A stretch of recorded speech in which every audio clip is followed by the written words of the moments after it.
Success Insight shares the stories of the people with passion and drive who make things happen in the world. Here's your host, Howard Fox. Hello, everybody. This is Howard Fox, and I want to welcome you to another episode of the SuccessInsight Podcast. For my co-host, Randy Ford, we hope you are having a fantastic day. Our guest today is a returning guest, Jim Moran. Now, Jim is the co-founder and president of SimplifyISO.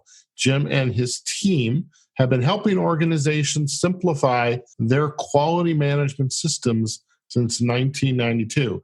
Now, just in case you thought that Jim's name sounded familiar, he was our very first guest on the SuccessInsight Podcast way back in February, and he appeared again in episode 23 not too long ago, where we chatted quite a lot about ISO quality standards and leadership, and kind of gave me the idea of wanting to talk a little bit more about the standards, leadership, and additional activities that will naturally take place if you're an organization that follows the ISO quality standards. Now, Jim's joining us again today to chat about a project that he's also just launched, which will apply to why we wanted to have him come back on the show, or asked him to come back on the show.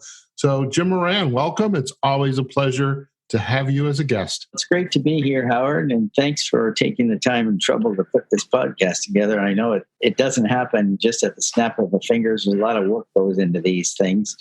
We try to make it look easy, but there's a lot of stuff going on behind the scenes, that's for sure. You know, I wish a lot of other people, folks that are enrolling in the podcast or are curious about it, would actually realize that. And speaking about making it easy, on your website, the SimplifyISO website, you have ISO tips, and you are just a prolific, what I would call, is blogger. Now, you have written content. You also have the SimplifyISO YouTube page. And so there's a video that accompanies each blog. And then I know we're sharing that blog plus the video out onto LinkedIn as well. And just the prolific nature. I mean, you're kind of tracking about a blog posts a week, aren't you? Yep. I usually put the video together Sunday afternoon. I don't watch football, so that makes it a little easier to find the time. And then maybe edit it that night or the next day. And then Tuesday, once I listen to the video that I made, I actually create the blog post after. Instead of having to try to follow a script to do the video, I just let the video go and then match the blog to it. After all that's done, it doesn't take too long. It only takes about 10 or 15 minutes to put it all together in a MailChimp mail out, and away we go. It's been quite interesting building this content up. As you mentioned, we've got 51 or 52 tips now in the SimplifyISO YouTube channel, plus an additional 10 called Building a Quality Culture. And then there's another 7 on the clauses of the standard, 1 video for each clause. They run a little bit longer, but they're getting the most views. That is for sure. What's the importance about those clauses that they're getting the most views? Well, most organizations who want to get this certificate, and there are now 1.8 million around the world that have it, and many organizations require that their suppliers be ISO 9001 certified or they don't buy from them. And this has been a real issue with world trade as it expanded. 1992 was a huge jump for ISO certifications because many organizations feeling a pinch here in North America looked elsewhere for new customers, and the customers said, sure, we'll buy from you. Oh, by the way, you are ISO 9001 certified, aren't you? And it had been around for 5 years by that time, since 87. But a lot of organizations didn't really understand what it was for and why it was important to them.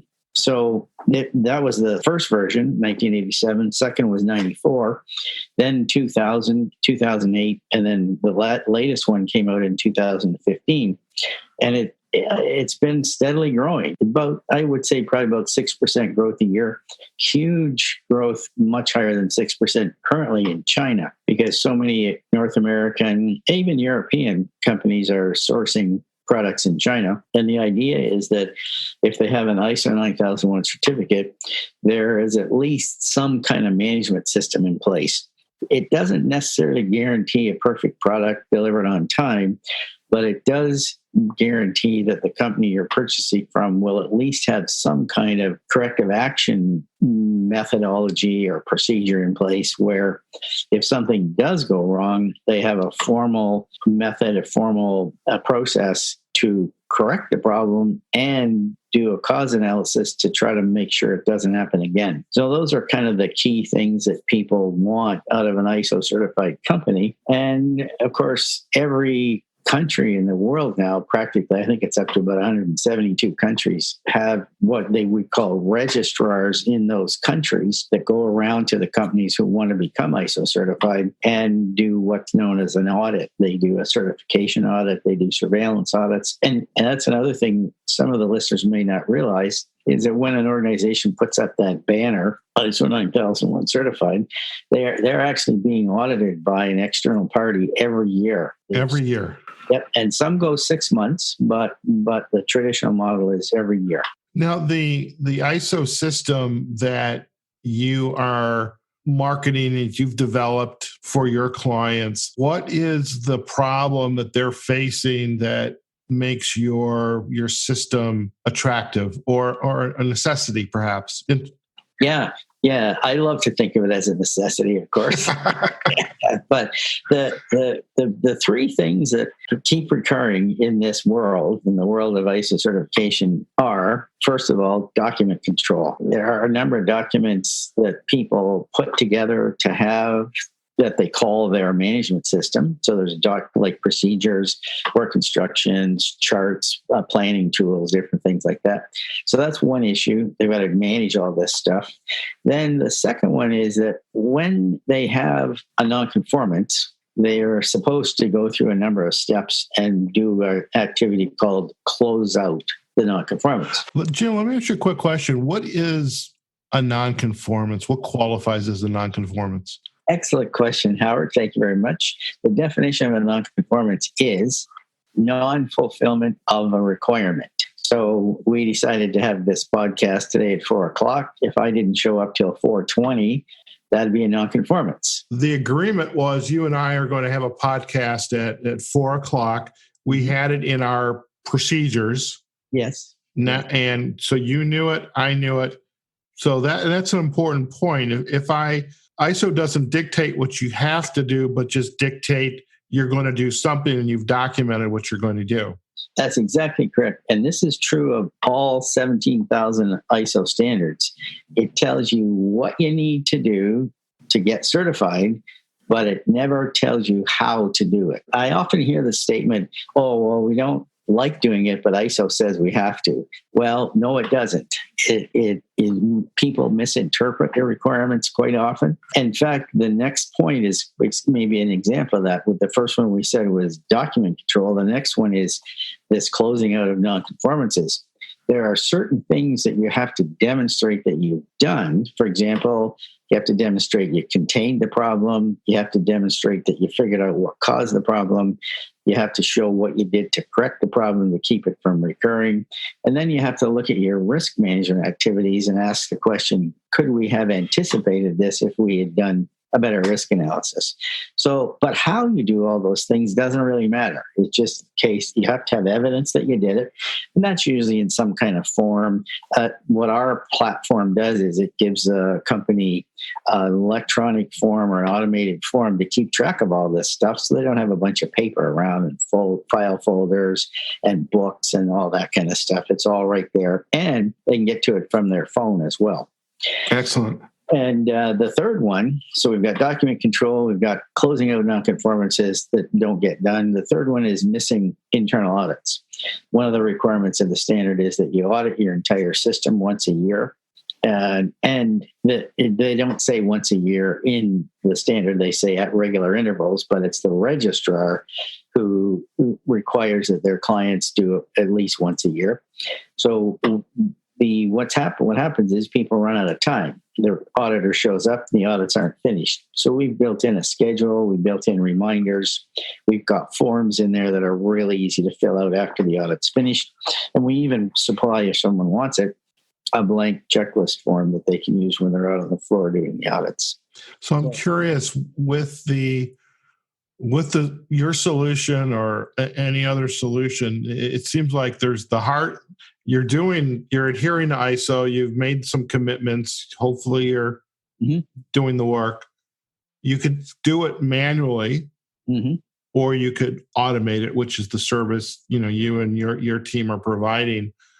What would lead a company not to want to take advantage of automating this? Because I could see where, you as a leader, as a owner, your quality manager, your staff who don't understand ISO, who, or you've just hired some new people that they may have heard of it, maybe they haven't, but they need to understand it.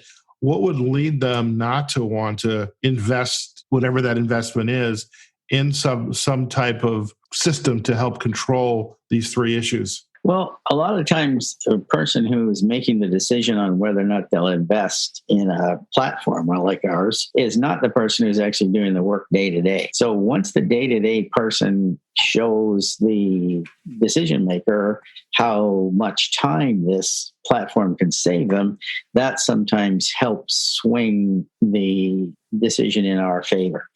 But until the value is seen, and that's where we are really fortunate this day and age with the technology we have, I can take people online for 10 or 15 minutes and show them exactly how this can help them. Most people see it pretty instantly. If they don't see it in the first 10 minutes or so, it's probably not going to happen. And people who have inherited systems that are maybe overbuilt or overdesigned, they really love this platform because it helps them ferret out what it is they want to keep. Because a lot of companies have a lot of great stuff that they've built over the years, but other companies have stuff they've built plus extra stuff that they don't really need. And this platform helps people make the decision of what to keep and what to get rid of.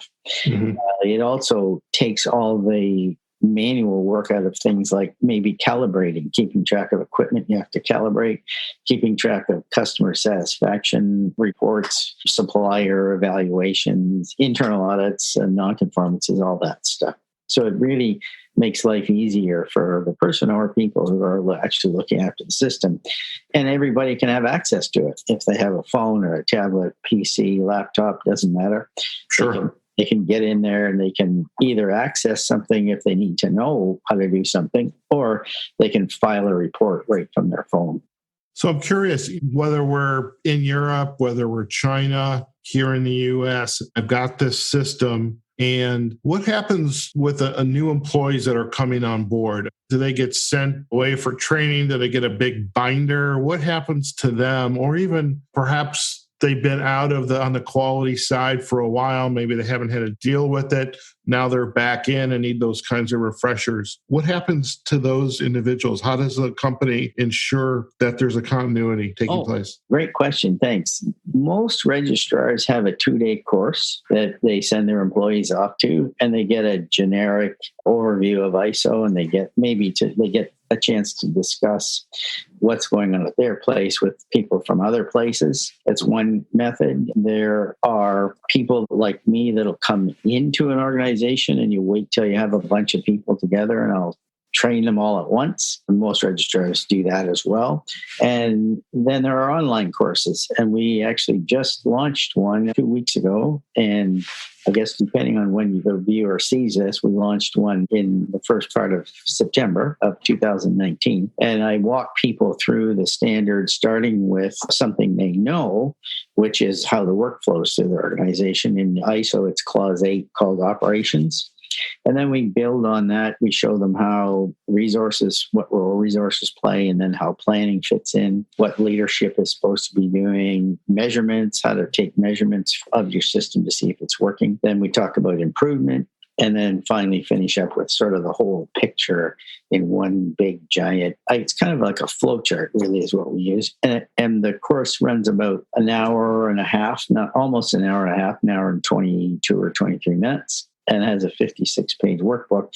And then, as is required by ISO 7.2, the competence part, we give them a certificate at the end. They send us their name as they like it to appear on certificate. We make up a certificate and send it off to them. So that way, when the auditor comes and says to the person managing the system asks, does so-and-so have the requirements to be considered competent? And they say yes, and here's the certificate they took this course. So I'm curious that you've got the 2-day course that a registrar might send just folks off to, or have somebody come in and just train everybody all at once. This program that you just created and launched, it's essentially it's just-in-time learning based on the need. And yeah, that's a great way to describe it. I never thought of it that way, because you're right. They can look at it at home. They can look at it during lunch. They can take part of it, stop, do another part. So the exercises involve the participant talking to people in the company and finding things out about how the company is meeting the requirement of the standard. Excellent. So really, this is a cost-effective way to get brought up to speed or to learn ISO for that very first time. Yep, it is. It sells for $88 Canadian, which I think is around $60 US. That's as of today, October of 2019. I'm curious too. So if I was going to send a group of people off to a 2-day course, what would I be paying typically? A normal 2-day course in pretty much all over North America runs about $895 for 2 days.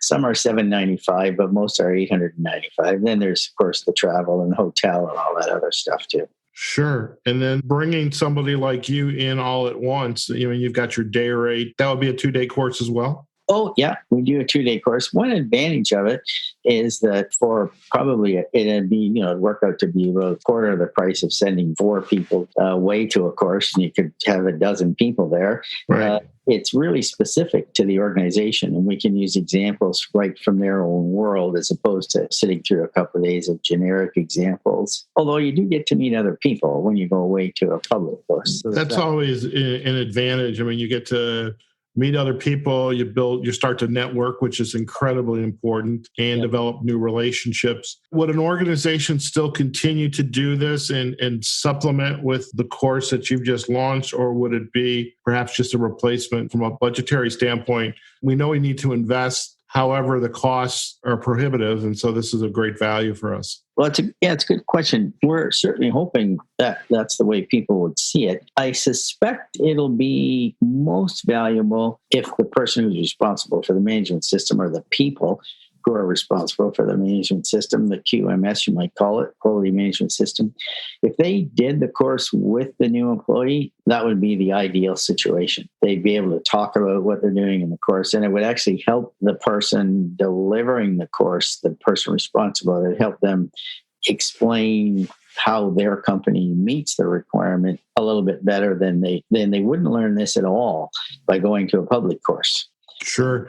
It just dawns on me that you could probably make a case for providing both your course, this 1.5-hour course, and keep pursuing the bringing you in for a whole group of people, because this gives you the immediate education. It's not specific enough, perhaps.